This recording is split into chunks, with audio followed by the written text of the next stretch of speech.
Olá galerinha, tudo bom? Aqui é o Fabrício Queiroz. Vamos começar com a nossa termoquímica parte 3, Lei de Hess.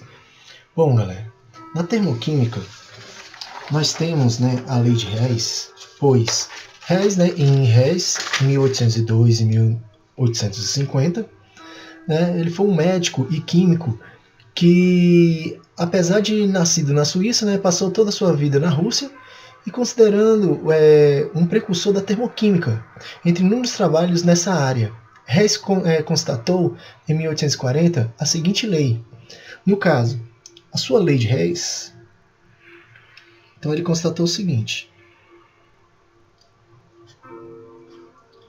Lei de Hess. Bom, o que ele analisava?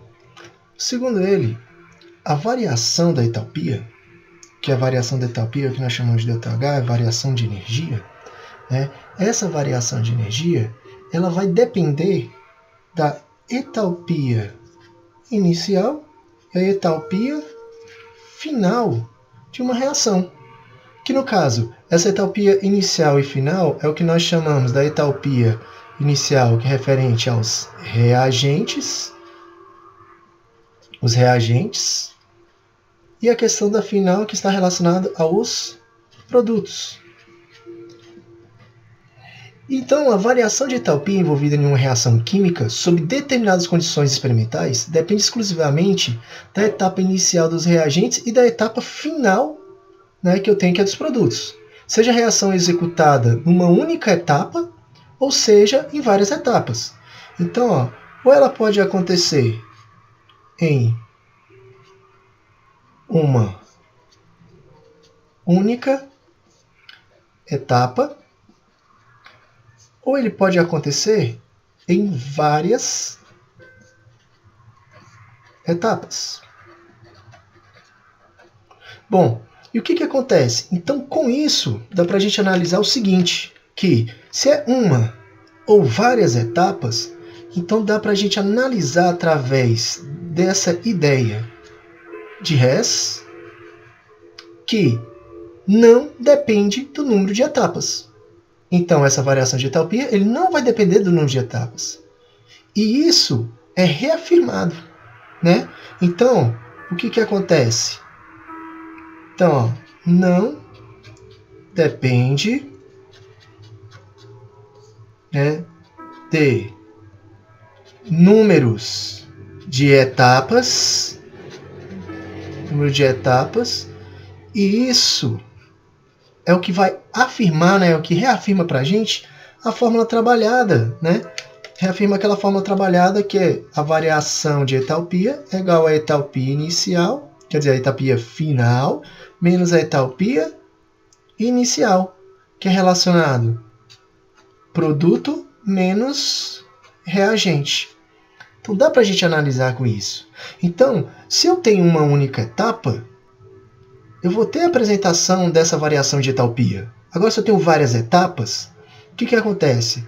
Essas várias etapas, eu posso fazer essa reação, dependendo, para eu poder saber qual é a variação de entalpia, dá para eu fazer uma análise pela somatória das variações de entalpia de cada elemento, de cada reação presente em uma determinada equação. Então, no caso, se eu for envolver essa variação de entalpia, então se eu tenho várias etapas, então eu sei que eu vou ter a variação de entalpia da primeira etapa, mais a variação de entalpia da segunda etapa, mais a variação de entalpia da terceira etapa, e assim por diante, pela quantidade de etapas que eu tenho. Então eu vou somar essas variações de entalpia presente em cada etapa, que forma vamos dizer, uma reação global. Isso que eu vou estar analisando.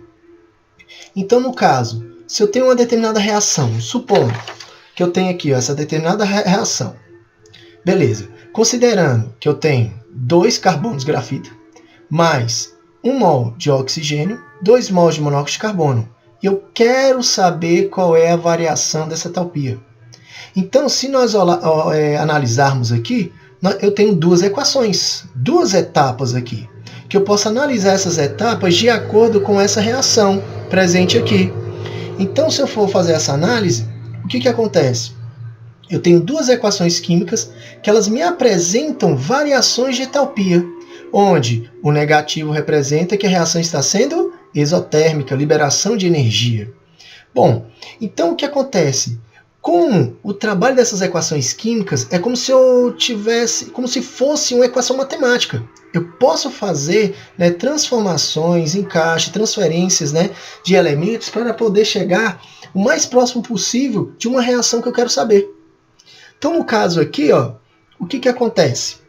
Eu sei que minha equação principal eu quero chegar nessa formação da entalpia. E eu sei que eu tenho a equação 1 e a equação 2. Bom, entre a equação 1 e a equação 2, o que eu tenho? Eu tenho o carbono formando oxigênio, formando dióxido de carbono. Se eu for fazer uma análise da primeira equação com a principal, que eu quero determinar, você pode olhar que ambas, olha o que tem de semelhança. Carbono, grafita no reagente e oxigênio também no reagente. Só que no meu produto eu tenho gás carbônico aqui e monóxido de carbono na minha reação. Então o que acontece? E eu tenho uma relação que é de 2 mols. Essa equação eu posso padronizá-la de acordo com a equação principal que eu quero saber. Então no caso aqui, ó, o que acontece? Eu vou padronizar. Se aqui tem que ter 2 mols, aqui também tem que ter 2 mols. Para eu balancear de acordo com a equação que eu quero chegar, que é da formação do monóxido de carbono, o que eu posso fazer para poder balancear os dois reagentes? Eu vou multiplicar por 2. Então, multiplico a equação toda por 2. Então, 2 vezes 1, tenho 2. Então, minha equação vai ser 2 carbonos grafita mais 2 vezes 1, 2 oxigênio, estado gasoso, formando 2 monóxidos de carbono. Isso que eu tenho na formação desse elemento. No caso, se eu multiplicar ou dividir os coeficientes de uma reação, o ΔH também tem que ser multiplicado. Então, a equação toda vai ser multiplicada por 2, o ΔH também. Então, nesse caso aqui, eu vou ter, ó, o ΔH também multiplicado por 2. Continua a carga negativa, não é isso? 2 vezes 1, 2. 2 vezes 4, 8. 2 vezes 8, 18. Então, eu vou ter 188,2 quilocals. Beleza. Vamos para a equação 2. A equação 2, se eu for analisar, referente a essa equação que eu quero chegar, que é a equação x, né, principal aqui para saber a determinação do ΔH, o que eu tenho que fazer? Aqui eu tenho como produto o monóxido de carbono. E aqui eles estão me mostrando o monóxido de carbono como reagente. Então, o que eu posso fazer? Eu posso inverter a equação. Eu posso mandar os reagentes como produto e os produtos como reagente. Quando eu faço essa inversão, eu vou inverter também o sinal. Então, se eu vou inverter, de negativo ele vai passar a ser positivo. Então, nesse caso dessa equação, o que eu posso ter como inversão? Se eu vou inverter, então ó, vai passar a ser o meu reagente. Então, eu vou ter, ó, 2 mols de CO2, estado gasoso, né, que vai sofrer uma decomposição em 2 mols de CO no estado gasoso, mais 1 mol de O2 no estado gasoso, apresentando um ΔH agora, mais 135,4 quilocals, que eu vou ter nessa reação. Bom, então as minhas reações, para eu chegar na formação dessa equação geral que eu tenho, são essas duas agora. Baseando nessas equações, então eu chego no que eu vou chamar de equação geral. Equação geral. O que acontece? Então, essa equação geral, não é a equação x que eu quero determinada. Então, se eu for analisar, se eu tiver elementos, né, iguais no reagente e no produto, ele vai chegar a igualar a 0. Então, eu vou anular. No caso, se a gente for observar, eu tenho nas reações vermelhas agora, que passaram a ser minhas reações, eu tenho 2 mol de CO2 aqui, 2 mol de CO2 no produto. Reagente e produto, elementos iguais, se iguala a 0. Então, nós vamos cancelar. Ó. apresentou elementos iguais, substâncias iguais no reagente como no produto, a gente vai cancelar. Beleza. Aí no caso, o que mais que pode ser cancelado? Aqui, ó, eu tenho 2 mols de oxigênio no reagente e 1 mol de oxigênio no produto. Então eu posso cancelar 1 mol com 2 mols. E aqui passa a ter somente 1 mol. Em vez de 2, vai ser 1 mol de oxigênio, né? Porque subtraindo com 2 daqui e o monóxido de carbono. Então agora eu vou transcrever essa equação.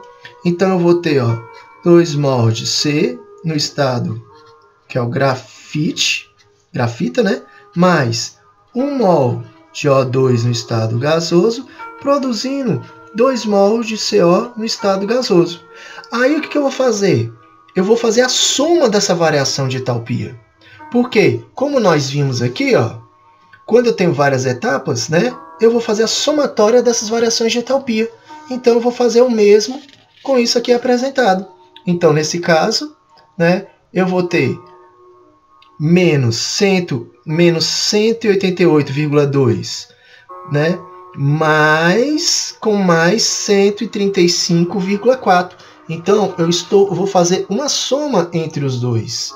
Então, eu vou ter mais 135 com menos 188, que eu vou chegar, né, na variação de ΔH, que é igual a menos 52,8 quilocals. Então, essa é a variação de entalpia que eu tenho dessa reação aqui representada.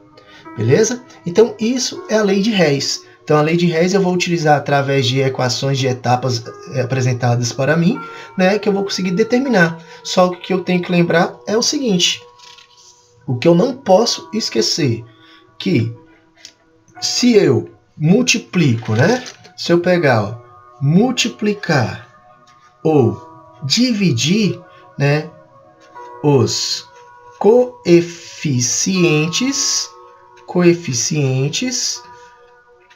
de uma reação, né? Se eu multiplico os coeficientes de uma reação, o ΔH também será multiplicado ou dividido. Isso eu não posso esquecer. Então, se eu multiplicar os coeficientes de uma reação ou dividir os coeficientes dessa reação, eu também vou multiplicar ou dividir o da variação ΔH. Beleza? Outra coisa que também nós não podemos esquecer é que ao inverter uma reação, né? Uma reação, temos que trocar o sinal do ΔH. Então, isso também eu não posso deixar de fazer. Beleza? Também não posso deixar de fazer. Então, trocar os sinais, que como foi feito aqui, ó. Aqui, como eu tinha o CO como reagente e aqui está como produto, então eu tive que inverter essas reações. E o sinal de negativo foi para positivo. Por isso ficou mais 135. Ok? Aqui eu tive que multiplicar por 2 para poder balancear de acordo com a reação principal que eu tenho. Então, se eu multipliquei tudo por 2, ó, também eu vou ter meu ΔH multiplicado por 2. Então, 2 vezes 94,1, 188,2. Beleza, galera? Bom, aí a gente termina essa parte, né, da lei de Hess. Então, fica um grande abraço para vocês. E não esqueçam de curtir, ok? Um abraço para vocês.